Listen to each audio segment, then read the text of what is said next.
Nicole, I read in today's paper that a university student spent too much money and owed the bank a few $100,000 in credit card debts because he loved brand products too much. In the end, he became desperate and tried to commit robbery. Credit cards certainly make it more convenient for people in big cities to shop and spend money. When you buy something and pay by credit card, you don't have to pay for it in cash immediately. You only need to settle the credit card payment by the due date. We should pay off the loan in full by the due date. Otherwise, the bank will charge us a high interest. How high is the interest? Now let us go warm up first, and I will explain to you in detail.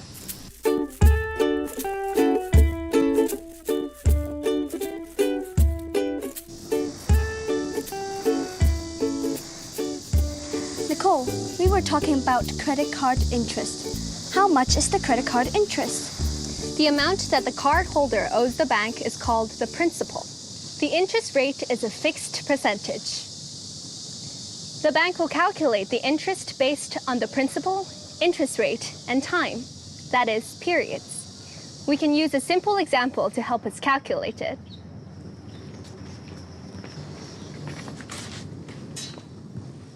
First, we will start off with simple interest to teach you the basics of the calculations.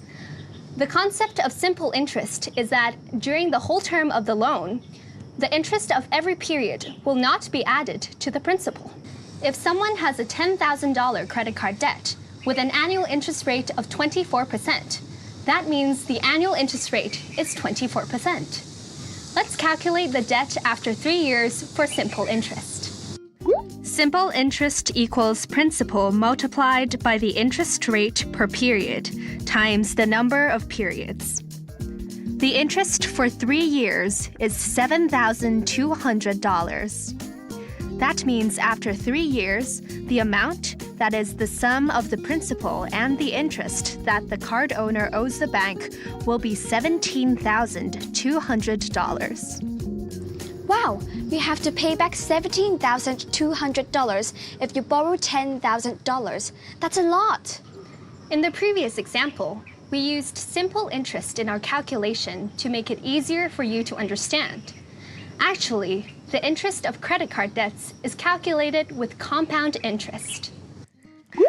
After a certain period, the bank will calculate the amount with the principal and interest rate. The interest of every period will be added to the principal, which then becomes the new principal. So, the amount of every period is equal to principal times 1 plus interest rate in brackets. The amount will become the principal of the next period. Therefore, the amount will increase according to a fixed interest rate.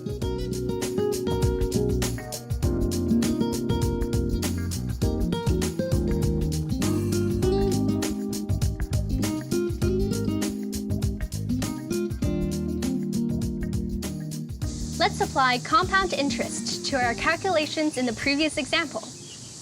The card holder has a credit card debt of $10,000. The annual interest rate is 24%. The bank calculates interest once every month. If the card holder doesn't pay any money in the whole period, what is the interest after 3 years? We have to deal with the interest rate first.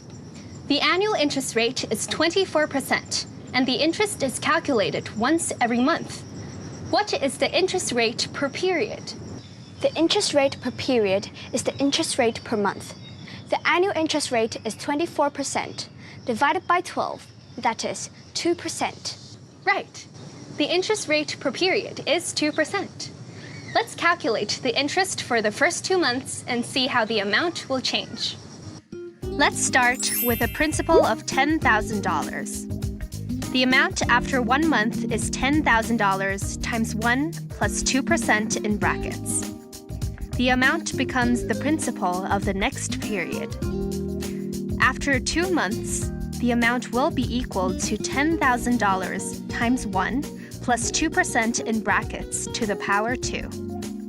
Again, the amount becomes the principal of the next period. Then, after 3 months, what is the amount? The amount after 3 months will be equal to $10,000 times 1 plus 2% in brackets to the power 3. Can you tell me how many times will the interest be calculated in 3 years? And what is the amount after 3 years?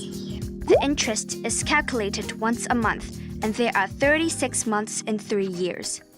That means there are 36 periods. The amount after 3 years equals $10,000 times 1 plus 2% in brackets to the power 36. It is about $20,399. After deducting the original principal of $10,000, the interest after 3 years is $10,399. The interest is much higher than when it was calculated with simple interest. Smart! Let's run! Make it a great day.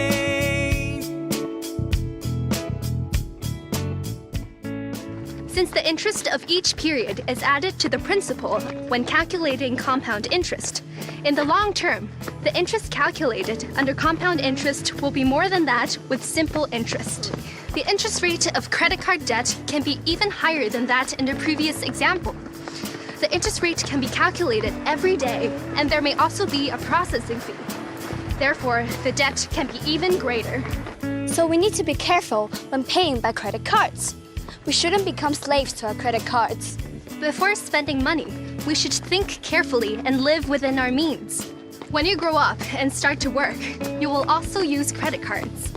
Remember to use your credit cards prudently and manage your finance well. Got it!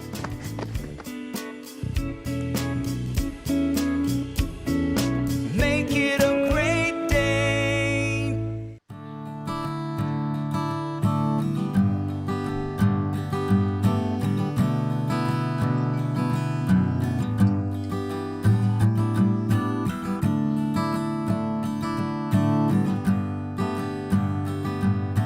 We were just talking about proper financial management. Other than paying attention to how much we spend, we should also save money. Yes, I've been saving some of my pocket money so that I can go abroad to see how other people live after I graduate from secondary school. That's good. So you'll have to give up some of your entertainments now to meet your saving target. Sure will. Nicole, I heard that banks have time deposit and current savings. How are they different? Banks mainly have 2 types of saving accounts, current and time. You can earn interest from both. For current savings, you can withdraw and deposit anytime. It is flexible. For time deposit, the depositor should agree on a period with the bank. They will withdraw the money only at or after the due date. Normally, if the deposit period is longer, the interest rate is higher. For example, assuming a bank offers an interest rate of 2% for current savings, and the interest rate is compounded half-yearly. At the same time, the bank also offers an interest rate of 3.6% for time deposit of 3 years, and the interest rate is compounded quarterly.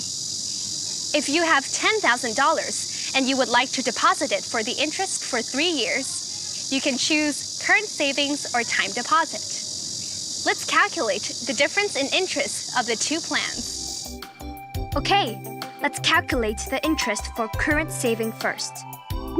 Current savings. Annual interest rate, 2%. The interest is calculated every 6 months. Principal, $10,000. Period, 3 years.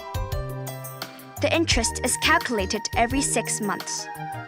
The interest rate per period is 2%. Divided by 2, that is 1%. There are 2 half years in 1 year. The number of periods is 3 times 2, which is equal to 6. The interest is the amount minus the principal.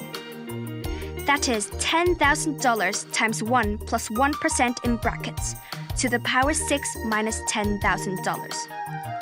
After 3 years, the interest for the current savings is about $615. Now, let's calculate the interest for time deposit. Time deposit for 3 years. Annual interest rate, 3.6%. The interest is calculated every 3 months. Principal, $10,000. Period, 3 years. The interest is calculated every 3 months. The interest rate per period is 3.6% divided by 4, that is 0.9%. The number of periods is 3 times 4, which equals 12.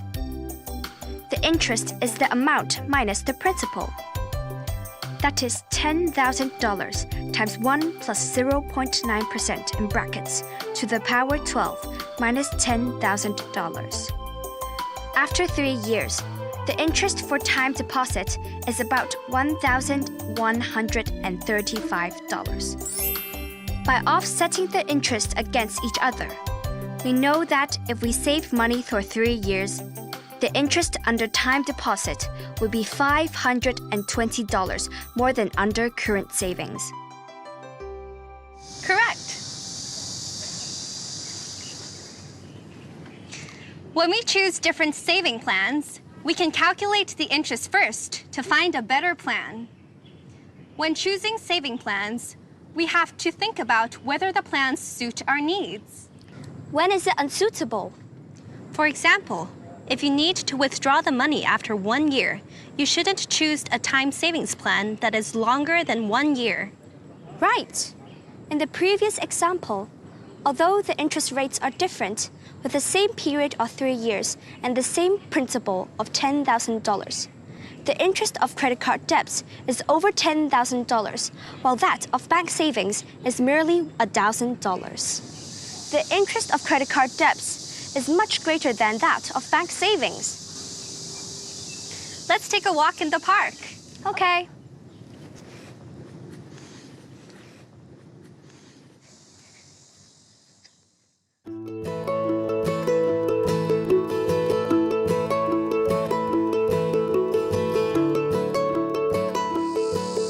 Other than saving, I heard that some people will buy things that keep their value. What is that all about? Things that keep their value can be seen as investment products. The buying and selling of investment products involves a lot of learning.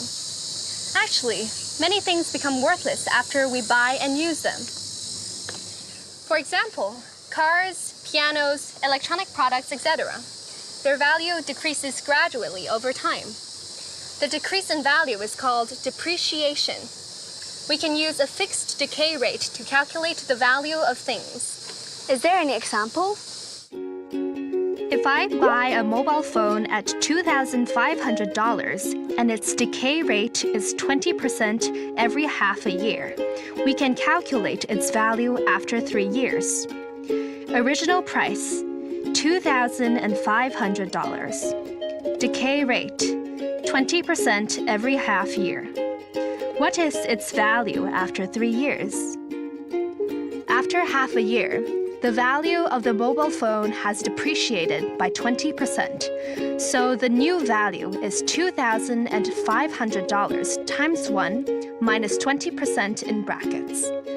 After 1 year, the value of the phone depreciates by 20% again, so the new value is the previous value times 1 minus 20% in brackets. That is $2,500 times 1 minus 20% in brackets to the power 2. Then, how do you work out its value after 3 years? The decay rate is 20% for every half a year. There are 6 half years and 3 years.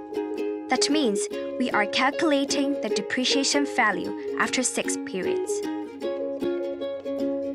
The value of the phone after 3 years is $2,500 times 1 minus 20% in brackets to the power 6. it is about $655. Actually, the calculation of depreciation and compound interest is similar. Good. Now you can transfer knowledge. When calculating compound interest, the principal will be increased according to the time by a fixed interest rate per period for n periods. The amount equals the principal times 1 plus the interest rate in brackets to the power n.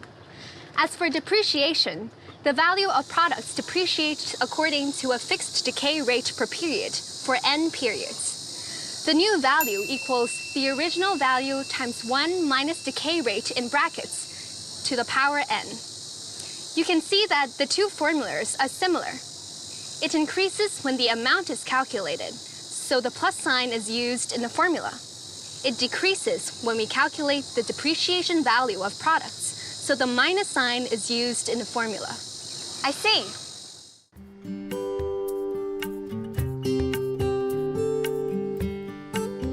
Nicole, let's talk about savings again. Do you have savings? Of course I do. There are different modes for different saving needs.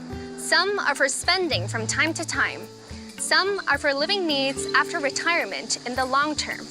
Some are for salaries tax, etc. in the short term. Daddy said he also needs to save money to pay the salaries tax. Does everyone pay a lot of salaries tax? Some people pay more, while others pay less. Some people don't need to pay it.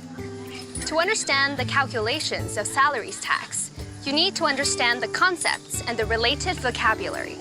Would you like to know about them? Yes, I do. Please tell me.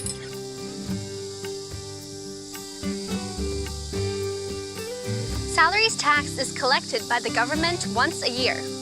By law, it is a tax that taxpayers who work in Hong Kong need to pay on their income. The salaries tax in Hong Kong is calculated with progressive tax rates and standard tax rates. But let's just talk about progressive tax rates today.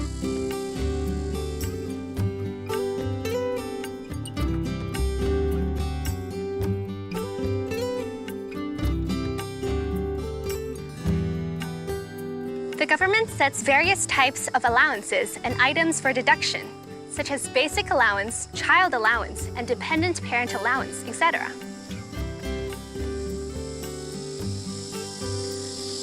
While expenses of self-education, home loan interest, and approved charitable donations, etc. are deduction items. To calculate the salaries tax with progressive tax rates, we will first need to deduct the deductions and allowances from the total annual income. The result is the net chargeable income. This is the base for the salaries tax calculation. If the net chargeable income is equal to 0 or a negative number, what should we do? If the net chargeable income is equal to 0 or a negative number, you don't have to pay salaries tax. My sister does think while she listens. Of course.